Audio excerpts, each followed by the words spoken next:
நம்ம சேனல்ல போடுற வீடியோ ஃபாலோ பண்றவங்க சப்ஸ்கிரைபும் லைக்கும் கொடுத்துட்டீங்க அப்படின்னா ஃபர்தரா நான் வீடியோ போடுறதுக்கு ரொம்ப எனக்கு மோட்டிவேட்டடா இருக்கும். கண்டிப்பா சப்ஸ்கிரைபும் லைக்கும் கொடுங்க. உங்க ஃப்ரெண்ட்ஸுக்கு ஷேர் பண்ணுங்க. Thank you. Controller and auditor general of India. இந்த controller and auditor general of இந்தியாவை சிஏஜி அப்படின்னு சொல்றோம். இந்த சிஏஜி பாத்தீங்க அப்படின்னா ஆர்டிகல் 148 கீழே இவரை வந்து அப்பாயிண்ட் செய்யறாங்க. பிரசிடென்ட் அப்பாயிண்ட் செய்வாரு. இவரை ரிமூவ் பண்ணணும் அப்படின்னா சுப்ரீம் கோர்ட் ஜட்ஜோடைய சுப்ரீம் கோர்ட் ஜட்ஜை எப்படி ரிமூவ் பண்ணுவாங்களோ அதே பேசிஸ்ல தான் இவரையும் ரிமூவ் பண்ணணும்னு சொல்றாங்க.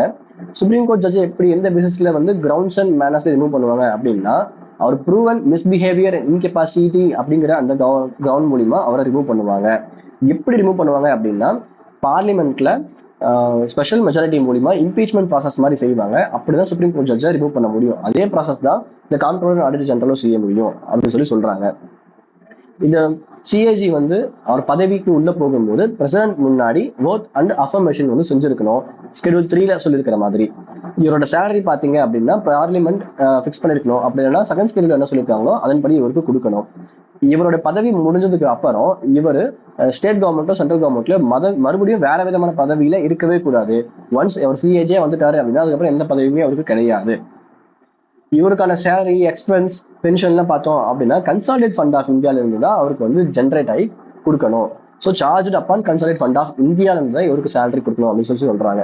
இவரோட டியூட்டிஸ் என்ன, பவர்ஸ் அண்ட் டியூட்டிஸ் ஆர்டிகல் 149 என்ன சொல்றாங்க அப்படின்னா union of India, state government, அப்புறம் அதர் பாடிஸ் ஆர் அத்தாரிட்டிஸ் இவங்களுக்கு உண்டான அக்கௌண்ட்ஸ் மெயின்டைன் பண்ணக்கூடிய விஷயத்த தான் வந்து இவர் செய்வாரு. அதை தாண்டி பார்லிமெண்ட் ஏதாவது சட்டத்தை கிரியேட் பண்றாங்க அப்படின்னா அந்த சட்டத்துல சொல்லியிருந்ததுன்னா அதை இவர் செய்யணும்னு சொல்லியிருக்காங்க. ஸோ அப்போ பார்லிமெண்ட் சட்டம் இயற்றி இருக்கான்னு பார்த்தோம் அப்படின்னா ஆமா. Controller and auditor general's duties, powers and conditions of services act 1971 சொல்லி ஒரு சட்டம் இருக்கு. அந்த சட்டத்தின் மூலியமா இந்த சிஏஜிக்கு சில டியூட்டிஸ் ஃபங்க்ஷன்ஸ் சொல்லியிருக்காங்க. அதை இவர் ஃபாலோ பண்ணணும்.